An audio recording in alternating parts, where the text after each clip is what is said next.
1 second. There we go. Diddy trial It's my birthday. reaction. Cool. It's my birthday. All right. All right. It's my birthday show. Okay, cool. So before the cross-examination, right? So Cassie's lawyer, Douglas Wheeler, gets up there and says, "Listen, I got a right to be a part of the meet and confer about which evidence could be requested or questioned about. She's the only victim witness that is standing under Rule 412. Let's see. Rule 412. Oh, it's a federal rule of evidence. Okay. All right. Okay.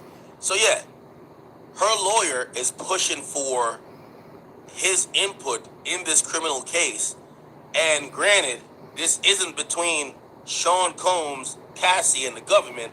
It's between Sean Combs and the government. However, he's trying to protect Cassie. Honestly, I keep telling you, I think there's a bunch of things that haven't been brought to light. And as much as we're hearing embarrassing things about Cassie, I do think they have made sure, I think AUSA alike, and also his or her lawyer is making sure that certain things probably still don't get out there. I know you think everything's being bore all, but I don't think that's the case at all. The judge says we got to move forward. So it look like they're kind of like shooing away Cassie's lawyer. Like, get the fuck out of here, nigga. All right. Any other issues, Ms. Slavic? And this is the AUSA. It says, as we noted in our email to the court early this morning, and it says, no, judicial documents are not put out in the public document. It says, we might get a sign from Miss Estavo who will cross. Okay, so now we figure out who will cross. So Miss Estavo, let's Google her again. Diddy Estavo. So this is a woman who's going to be Estavo? Am I saying the name wrong? Probably, right? Let's see. So I want to Google the lawyer that's going to be doing this heavy lifting. Okay, Anna Estavo. By the way, she's from a New York firm. Harris. Oh, I don't know. That looks like some Russian last name. Let me just Google her real quick. Anna Estavo. This is her right here, chat. This is her. I mean, it's fitting. You're going against 6 white women. You get your own white woman. Fuck it. You got Joe. You got to get your own white woman to combat the white, man. It's milk on milk violence, man. Milk of magnesia, or it could be almond milk. I don't give a damn. Diddy probably said, Brian Steele, you chill. You're a pit bull. Mark Ignifilo, you said I got a baby off from Costco. You shut up, too. And probably looked at, he has a black attorney and says, hell no. Hell no. You look like the nigga who I used to bring in the room to fuck Cassie. You seen the guy. You seen the sketch of the porn star, right? Philip? He's a bald guy now. Got like a little, hammerhead. Pause. Extra pause in that. But he's like 40s. He's in his 40s now. And he's the guy who was the jury sees as the male escort. So I could imagine he's like, yeah, I don't want my black lawyer now questioning her. So let me just use this woman. And I would imagine this got to be a strategy that was planned from the get-go. This ain't no, let's plan this at 4 o'clock last night. I got to imagine this was months ahead where they're like, yo, what are we going to do on Cassie's cross? And they probably planned this out carefully. They probably did mock examinations. Yeah, When you totally. get to trials like this of this magnitude, right, especially ones where, I think this is the biggest moment in the trial, of course, unless Diddy takes the stand. Diddy takes the stand, internet shut down. Facts. That would be one of the biggest moments ever, right, in at least, let's say, entertainment, television, court type of shit. But that remains to be seen. Right now, this is pretty much the biggest moment in this case. So I would imagine they hired her just for this, right? And it looks like this team of litigators, everybody has a role. We're seeing everybody jump in. Xavier was objecting, and he was the main one who was going over with, was it Flora? I think it was Flores. It was Flores, but it might have been Philip, which was a sex worker. That was his part. Then he got out of there. We saw Brian Steele handled Flores, actually. So we had Xavier who did Philip. So the second witness, which is Julian Phillip or whatever his name is, not Julian Phillip, I'm sorry. Daniel Phillip. That's the sex worker. They used to call him Jules. Xavier Donaldson handled that. Brian Steele handled the first guy. And then we keep hearing either objections or potential appellate issues get brought up by Alexandra Shapira. I'm not going to lie. His team, everybody has a role.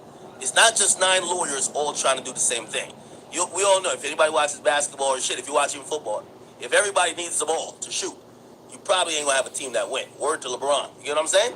You need the people who are, I'm going to just be in the corner. I'm the person I'm only here to get rebounds. And it appears that Diddy's team seems kind of organized where everybody is jumping in.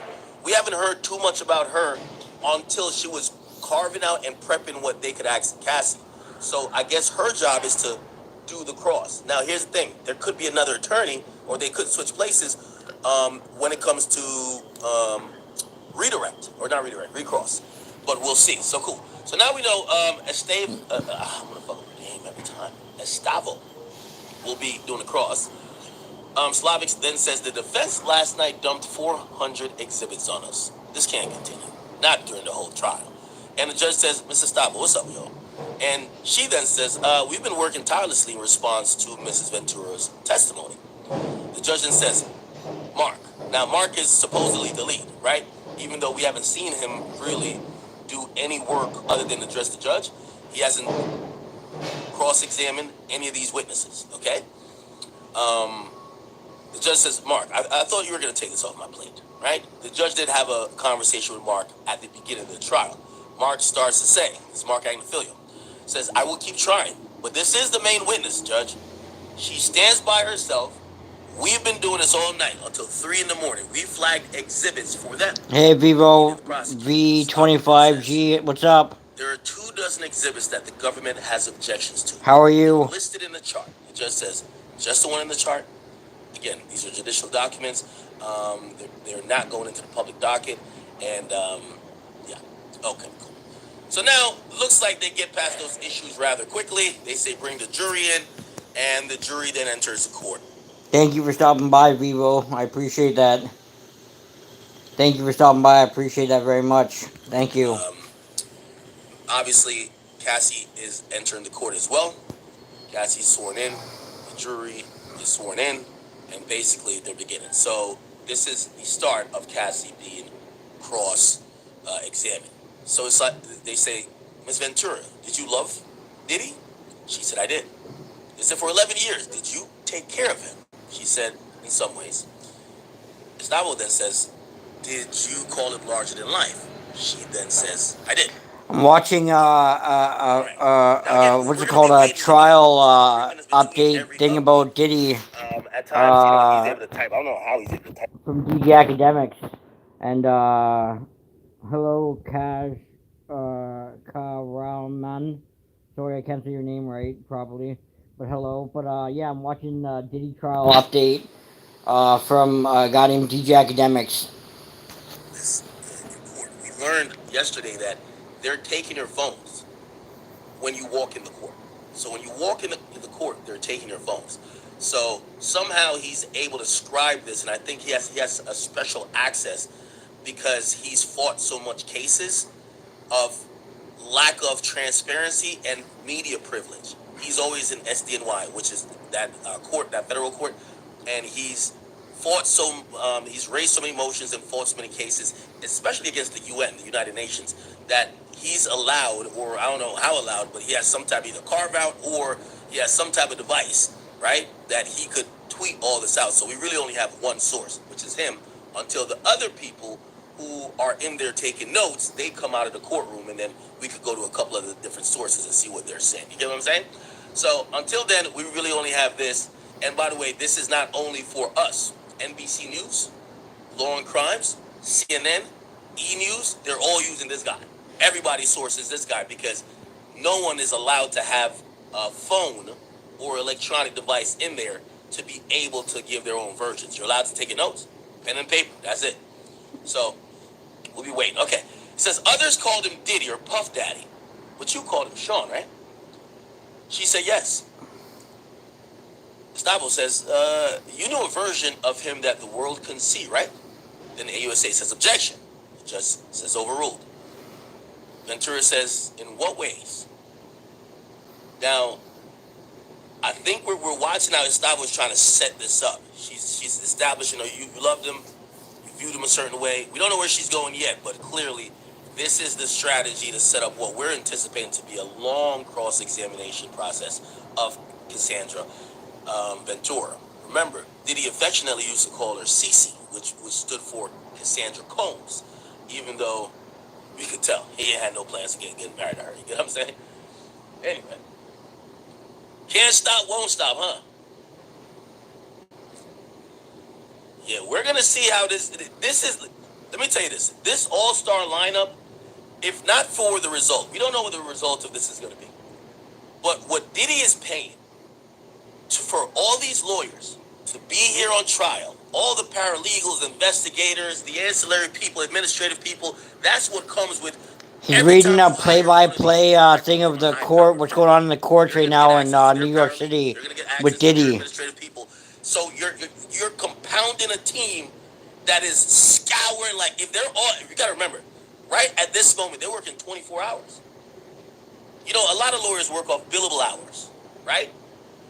You know, words to my man PBD, because this is true. I know, because I see the bills. When I get on the phone with my attorneys for 20 minutes, they charge you for an hour.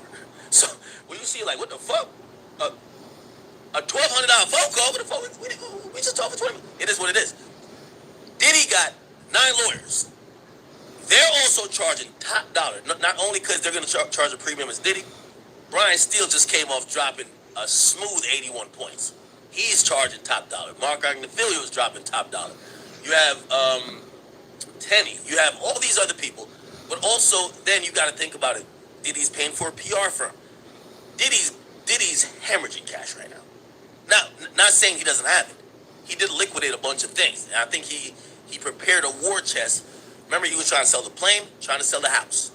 He also got a new mortgage. He like refinanced, so he took some equity out to get liquid that he could start paying some bills because he knew there ain't no more Ciroc or there's no more Diageo deal. The music industry shit still pays him, but like, yo, you might need some excess of cash to shut some people up to do whatever. And trust me, there's investigators out the ass. There's lawyers out the ass. I would imagine this trial is probably costing him. Gotta be like I gotta imagine like 100K a day. That's This crazy, this gonna man. be 100 grand a a really. day?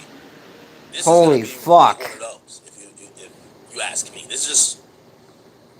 I know I paid to. I have good lawyers. They're like top tier. But these are like not only top tier, they're celebrity lawyers. They're what you call super lawyers. So then you got to put that rate, put a plus another rate. Yes, I'm pocket watching how much did he spend? Yes, it's a lot. So anyway, and what I was saying is that they're working through the clock. They're working 24 hours, right? Like they're telling you where we work till 3 a.m. Gustavo says you kept coming back to him for 11 years, didn't you? Cassie says, I wouldn't say coming back. That's gonna be interesting, Chad. Was she voluntarily returning, or was Diddy forcing her to come back? That's gonna be important. Gustavo says you believed he loved you too, didn't you? Ventura says, yes, I did believe he loved me too. Gustavo then says, so when he cheated on you, did it hurt? Ventura says, not every time. Interesting answer. Not every time. Chat, you get where they're kind of going with this? They're kind of going with, I feel like the trajectory right now is I'm gonna come back.